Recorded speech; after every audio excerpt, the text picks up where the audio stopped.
The fear is, this is the only pleasure I get. I drink or I get high. That's the only pleasure I have. So I'm willing to, because I am so diminished of the clarity of who I am.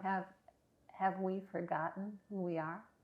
We have forgotten the face of our Father and Mother, the divine. Yes, we have forgotten the face of our Father and Mother. It has been presented to us as Father, Son, and Holy Ghost. That's spooky.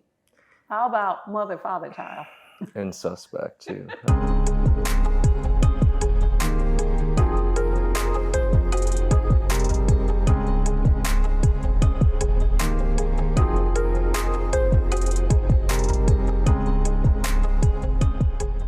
What are you fearful about? Something that will happen or you think will happen, isn't it? Fear is always about something which does not exist right now, it's always about what will happen. So you are suffering that which does not exist. Eventually, when you do get to the other side of that wall, I'm telling you, when you get to the other side of that wall, you realize you really didn't have nothing to fear at all. It was all just program coding, trying to shut you down and self-sabotage you from getting to a higher level of understanding, a higher ascension of knowledge and wisdom, a higher level in business, a higher level with your family and your kids. It was all just programming, trying to pull you back, crabs in a bucket. So the crabs in the bucket sometimes aren't people. The crabs in the bucket sometimes are thoughts. And those thoughts try to keep you locked into this flesh robot, this three-dimensional object that we call an avatar, which is really not you anyway. And it wants to lock you in and not let you see it. You can transcend this thing. This thing is just temporary, it's temporal. But you, yourself, spiritual, you can ascend to higher dimensions. And so, but that again takes what? You gotta release the fear. Welcome to Call for the Truth. I am LaOta of the Sun, and this is Tarvars of the Sun. And we would like to welcome you to our podcast and thank all of our new viewers and invite you all to be subscribers. We are so excited about all of the love and goodwill that has been coming through our YouTube channel. We thank you very much. Today, our topic will be the idea of fear through a variety of different ways, things that we think of as not fear, like anxiety and many of the other iterations that it comes through. Tarvars, will you first bring us into the call for truth? Well, certainly. And we encourage you all to join us in this call for the truth. Shall we call forth the frequency of truth to come forward? Shall we call to see the truth in all that we see? Shall we call to speak the truth in all that we say, calling to hear the truth? Shall we call forth the courage to speak the truth?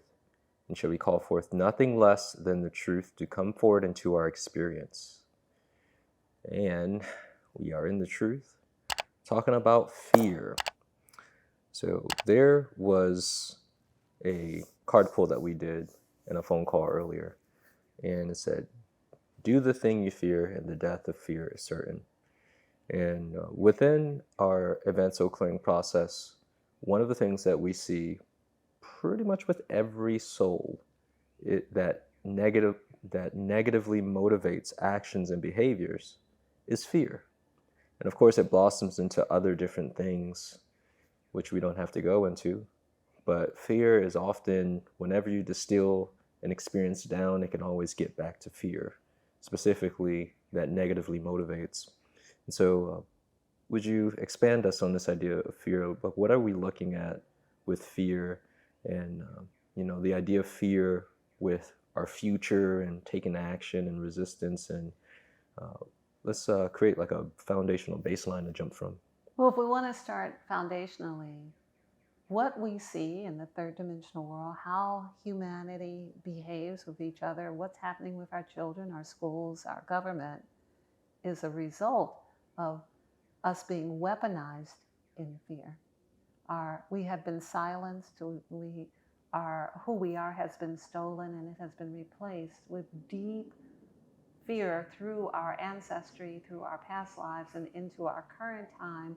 And there's a million iterations of how that happens. How it happens through the courts, through the medical, through the schooling, how fear is installed in subtle ways and in more aggressive ways. And the thing that we should remember is that as we have been preyed upon by the weaponized fear. So now we have become people who prey upon others through weaponized fear.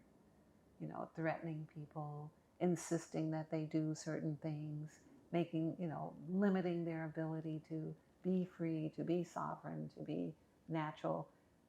It is the frequency of fear that has made it where we are not in contact with our gifts, where we can't easily know what another person's thinking or not see 3 steps down the road. It is the dampening of our gifts that happens through the lack of high frequency. So it is all about us going forward to obtain the higher elevation through the higher frequency. That is the solution, and I haven't really presented the problem, but that is the solution is that we are in the condition we're in because our frequency has dropped, and it was on purpose and by design, and continues. You know, a wise woman once told me, fear makes you stupid. But let me build on it. How it's interesting how you conveyed it, because you leaned in from the perspective of your gifts, or our heightened spiritual awareness of being able to perceive thought and information in the field. So this is beyond just basic cognitive functions, frontal lobe, right? We're dealing with who you are, and the other subtle bodies and interfacing with reality is stunted from fear, and how the fear is being used as a form of control to keep us from interfacing not only cognitively, but with the higher aspects of who we are. Cosmically. Yes. Cognitively and cosmically. To shake this thing up, you know what I mean? Oh, excuse me, because it's like, damn, like, you know, when you have these moments where you're like, look what they did to us. Yeah. Or kind of like what we've allowed and permitted within this exchange. But I could see the idea of control or fear being used as control. 2020, hindsight, you know, and it's not that it wasn't done prior, but we saw the minions, you know, of it in our everyday lives, family, corporations, businesses, people reinforcing and using fear to control and dictate. The herders have herded us into this paralyzed position of not being able to be our authentic divine selves through different tactics of fear. I mean, they burnt 1 million people at the stake. They've done a lot of things to make sure that we didn't have natural medicine and herbs. They've made, you know, outlawed things that are natural to the planet and to us. So all of this has usurped from us what was naturally ours, what was given to us, our powers to electrify our own buildings or heat and clothe ourselves. All of that has been interrupted through the management of the herders, making sure that we have to go to them for everything, and that they have to stamp it approval. They have to leave the tag on. By law, do not remove the tag of who gave this to you. You have to have that in your subconscious mind, where that pillow came from. Mm-hmm. That came from the ones who give you comfort in your sleep. Got some beef with these people. But it's in every aspect of everything, everywhere. It is that idea that if we don't have them, we have nothing. That's the ultimate fear. Isn't so much death. We are eternal beings. There is no death. So it is not. It's more that we won't have a good time while we're here. The ultimate fear is like, oh, I won't have any money, or I won't have any place to live, or I can't take my girlfriend out, or, you know, all of the things that are like, this is what you want to do. You want to go out and you want to take pictures and you want to show everybody. And if we take away your cameras and we take away the nightclubs, and you won't be able to do that. And that's really the fear. The fear is, this is the only pleasure I get. You know, I drink or I get high. That's the only pleasure I have. So I'm willing to, because I am so diminished of the clarity of who I am. Have we forgotten who we are? We have forgotten the face of our Father and Mother, the divine. Yes, we have forgotten the face our Father and Mother. It has been presented to us as Father, Son, and Holy Ghost. That's spooky. How about Mother, Father, Child? And suspect too. I'm going to be mindful with my language. Have we forgotten the face of who it is that brought us forward, of all that is, and the idea of the universe and creation? We are of that. However how do you digest that? I would certainly say we have, because again, going back to the point, fear creates the disconnect from your divinity. So, and we're swimming in fear. You know, fear is a normal reality. It's kind of like this is a future topic, but depression and how people live there, it's just a normal thing. And I think the same thing with fear, and based off of, social, political events. The idea that someone can threaten you with your life when you know that you've been dead before. You know you've had 100 lifetimes. See, but that gets us into a whole nother thing, because you got people who subscribe to it, but like, do you know that you know that you know? So because the actions and the embodiment would be indicative of it. You know what I mean? All of the world religions say there's a hereafter. What do you think that means? It means here after. Yeah, but the people, it's not, the fear is not allowing for the cognitive understanding that that's what that means. Every world religion says it's eternal life. I know, they just... I mean, I'm not like, this is not breaking news.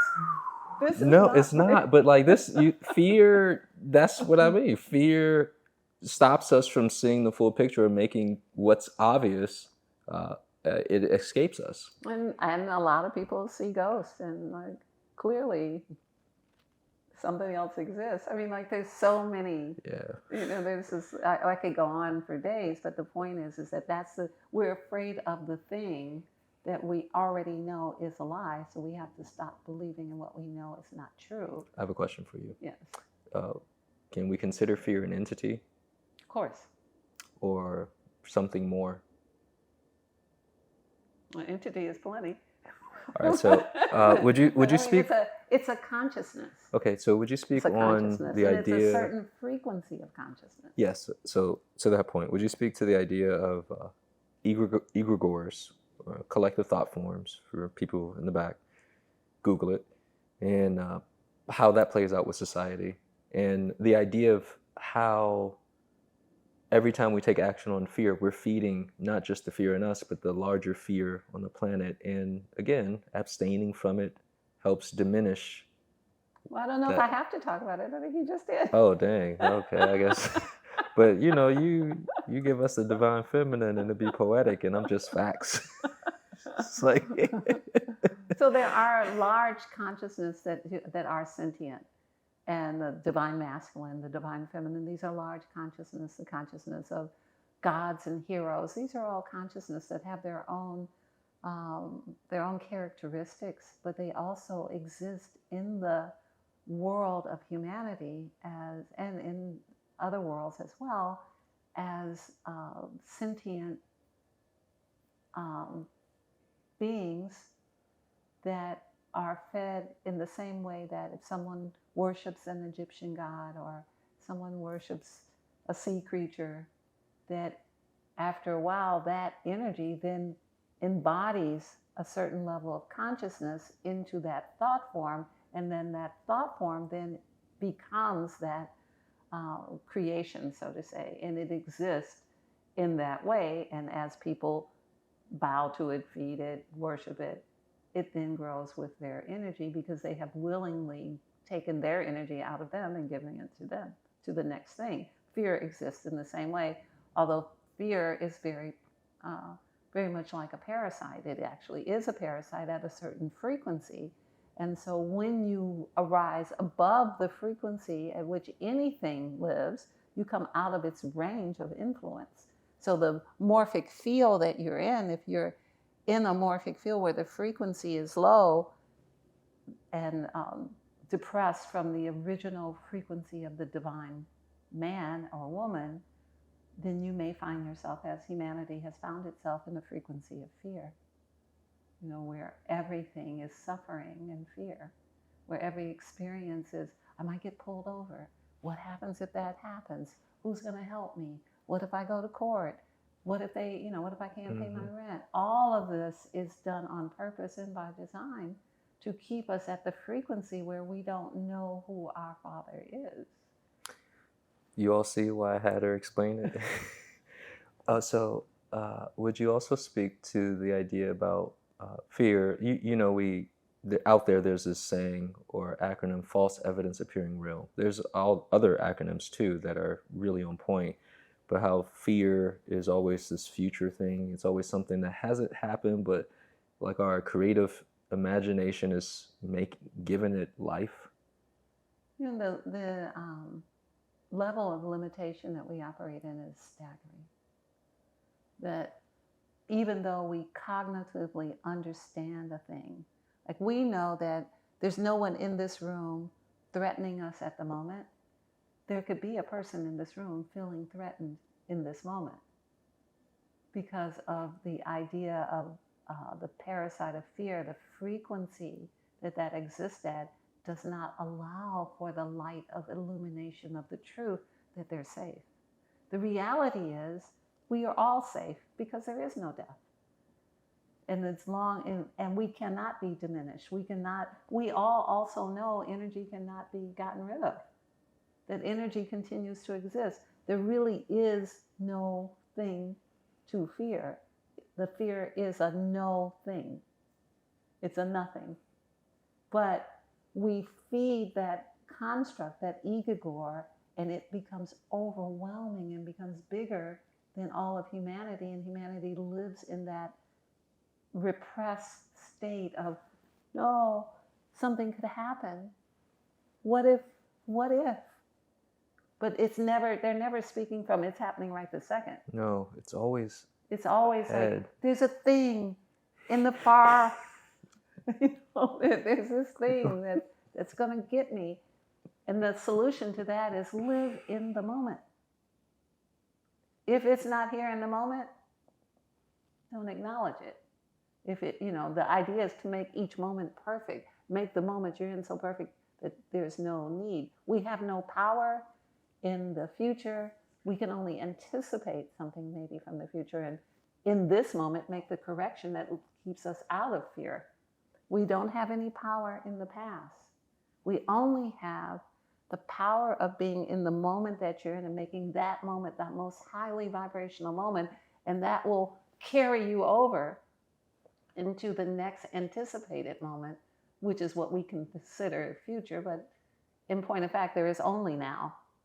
And your now moments continue to be your now moments. So you're afraid in this now moment, it carries over to the next now moment. We might have to do an episode on time itself. There's a lot that's being said. And even for me, I'm just kind of like, ooh, I see this differently.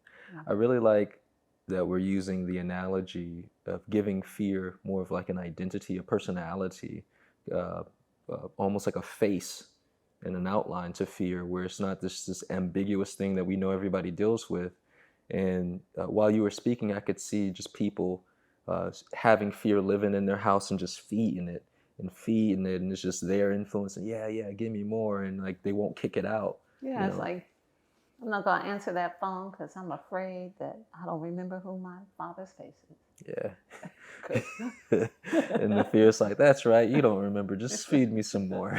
Yeah, like, get me fatter. And then the fear gets bigger and more overwhelming, and then next thing you know, there's a physical representation of the parasite that is living in your consciousness as fear now is a parasite living in your gut. Okay. As fear. If you would, and I know we're getting close to the end of time, and we actually want to take you through an energy practice for getting above the fear. But before we do, would you speak on what that looks like? Because we see with our clients where broadcasting fear or any other type of frequency for a significant duration will manifest in the body as some form of disease. Would you elaborate a little more on that? The reality is that our bodies are obedient to our will and our thoughts, whether we have a lot of willpower or not. What we think over and over and over again, if it vibrates at a low enough frequency, it turns this beautiful, pristine waterfall of a water body into a swamp that has things like ticks and alligators and things that Mosquitoes. mosquitoes, bloodsuckers. Yeah. It turns it into that through the thought process. And so when we're so full of fear, we have turned our ecology into an invitation for things that live at that frequency. And there are many interdimensional, dimensional, and cosmic creatures that live at that frequency. We invite them in through our diet and our thought pattern, and that is how they take up real estate. And then it's just like a squatter. It's hard to get them out, you know. And that's the thing. That's what the clients say before they get the soul clearing work. They're like, look, I feel like there's something sitting with me and I can't shake it. And sometimes it's talking to them. Yeah. And sometimes it's telling them to go do something. Yeah. You know, so, and it's a matter of degrees. Yeah. It's a matter of degrees. I've seen that like as well. sometimes it's the chocolate cake, sometimes it's not. Yeah. You know, sometimes it's something else. So this practice that we're about to do is an excellent way to bring forward how to move yourself out of that immediately. So this practice will give you 30 minutes of freedom from that frequency. And then in that next moment, you can choose it again. And then you can continue to reinforce your choices, which is how everything is done, by our continued relentless choices. Well, certainly. So I'll go ahead and lead us into it. So very simple practice will be calling forth the highest possible vibration to raise our energy field up our light column way above wherever fear is dwelling. So let's just take a deep cleansing inhale, breathing in life, exhaling into the body. And you may repeat out louder in your mind, shall we call for the highest possible vibration? Shall we call for the highest possible vibration? Shall we call for the highest possible vibration? And at this point, you should notice your biology responding. Your spinal column may be erecting, stretching higher. You may even feel your life force raising up into the higher energy centers. Let's just sit here for a few seconds, noticing the difference of the vibrational field that we've done through our desire, our intent, our will.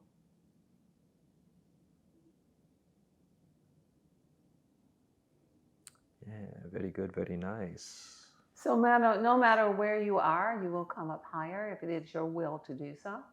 That's right. So that's not to say that you will be at the end of where you can go. Yeah, we're not talking like enlightenment avatar level. You're going to get higher, but let's be real. And unless you reinforce it with supporting thoughts and food and environment and people around you, you'll probably drop back down, but it can be sustained through endurance and discipline. I'd like to share another practicality with this. One thing that I find is that fear happens in moments when we might be in conversation. Yes. It might be a moment where you're not able to, okay, I need to stop, go meditate and do my thing and lock myself away. Life doesn't really work that way for everyone. And I have found that maybe you're in a business meeting, maybe you're even in an argument or something, or dealing with your child and you're about to lose your marbles, right? Just taking a moment, doing it mentally, we can bring ourselves up real time. That way, again, we can take that action from a higher, more subtle, elevated space than fear and get a different outcome. This is Kung Fu. Yeah. This is Kung Fu. I'm surprised you didn't raise the leg on her, because you're sitting there. She'd be, I gotta see her. We're pretty much at the end. We can do a card pull if you're interested. Would you do a card pull and share with us what your question is? Yes. Unless the cards jump out of the deck. Yeah, the way they did last time. So again, if you all are interested in these cards, we'll have a link in the description. This is accompanied with LaOta's Call for the Truth book. Yeah, very controversial about these end times of deconstruction that we're in. Also, if you're interested in getting an advanced soul clearing, we do free energetic consultations so you can learn more about it, and we'll have links below. So I'm asking the cards to show us the truth that we must hear regarding fear. That rhymed.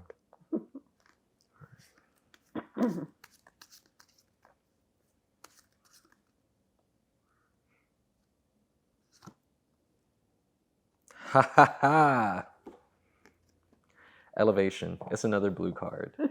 And the maxim is, greatest defense against darkness is to fill yourself up with light so that you don't become part of the darkness. Is that not what calling for the highest possible vibration is? I think it is. And the maxim continues and states, think the thoughts that support higher realms of experience. I'm going to leave it there. You have any final thoughts on that? I'm just very grateful that we had this conversation. I think many people will benefit from this technique, and we are so grateful that you are here watching us, and we thank you for coming with honor, respect, and gratitude. Thank you.